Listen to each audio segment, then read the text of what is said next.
nice weather allowed some local Boy Scouts to roll up their sleeves and help restore the benches at Headid Park this afternoon. The Scouts from Bishop Heelan, West and North took time out of their Easter break to get the job done. KTIV Chief Videographer Acacia Phillips shows us what the Scouts were able to do. These stands have been notoriously bad for a long time, and we decided that the best way to help this area out was to do it for free. It's so rusty.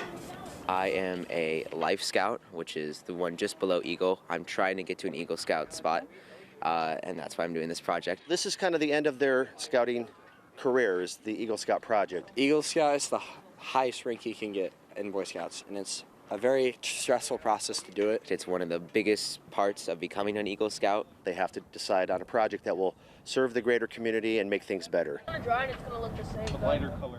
So this project has probably been about 6 months because it took us about a month to figure out what we wanted to do, what we were going to do, submit it to the Eagle board, then say that sounds good, us to get all the materials, and then we had to wait a little while through winter because we didn't really want to do this in negative 50-degree weather, and then we wanted everything to be perfect, so we've just started and we've already made a whole bunch of progress.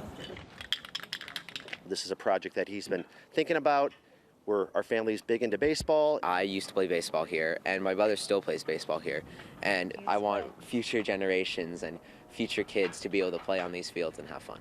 Yeah, just the bottom stuff. Being in Boy Scouts, it just brings me a lot of joy. People should try Boy Scouts even if they're skeptical about it, and if they have an hour every Monday and open weekends, that Boy Scouts is so much fun and that they should just try it.